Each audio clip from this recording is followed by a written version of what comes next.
وسیلہ کے بارے میں ایک شبہ اور اس کا رد۔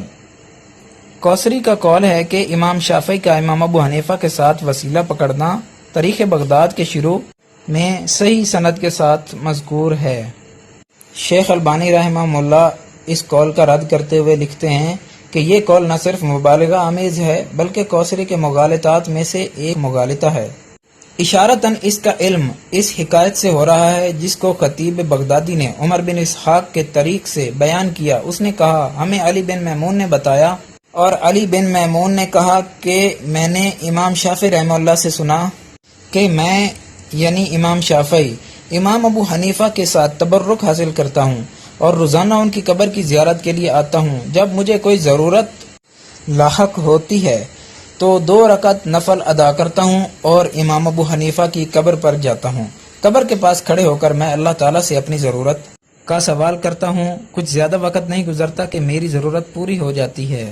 لیکن یہ حکایت نہ صرف بلحاظ سند ضعیف ہے بلکہ باطل ہے، اس لیے کہ عمر بن اسحاق بن ابراہیم مشہور راوی نہیں ہے۔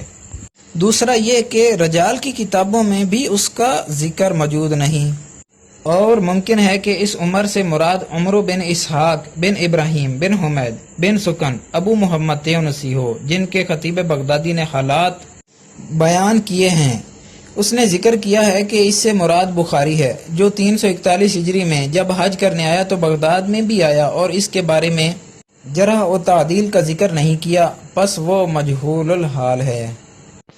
لیکن یہ محال ہے کہ اس سے مراد وہ ہو، اس لیے کہ شیخ علی بن میمون کی وفات اکثر اقوال کے لحاظ سے 247 ہجری ہے۔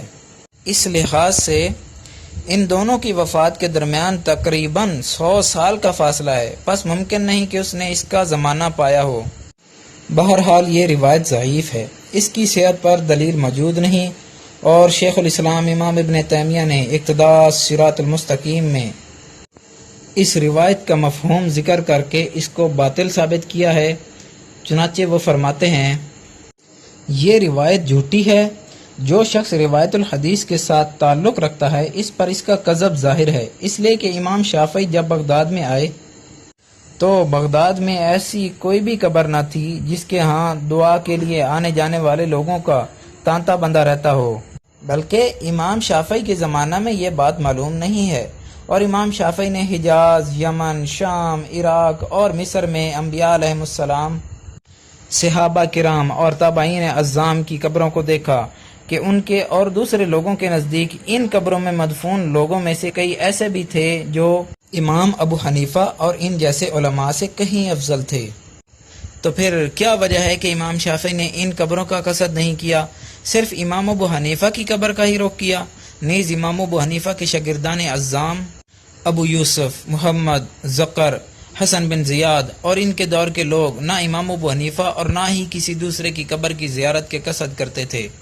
نیز امام شافعی کی کتب سے ثابت ہے، جس کا پہلے بھی ذکر ہو چکا ہے، کہ قبروں کی تعظیم کرنا مکروہ ہے کہ کہیں فتنہ میں مبتلا نہ ہو جائیں، اور اس قسم کی حکایات وہ لوگ وضع کرتے ہیں جن کا دینی علوم سے ہرگز کچھ واسطہ نہیں ہے، اور پھر اس قسم کی کہانیاں ایسے مجہول الحال لوگوں سے نقل کی جاتی ہیں جن کا کچھ اتا پتہ نہیں ہوتا۔ حقیق سے اتفاق ہے تو لائک کریں اور ویڈیو کو شیئر کریں۔ مزید معلومات کے لیے ہمارے چینل کو سبسکرائب کرنا مت بھولیں۔ بائی شفقت غازی آفیشیل یوٹیوب چینل، آل رائٹس ریزروڈ۔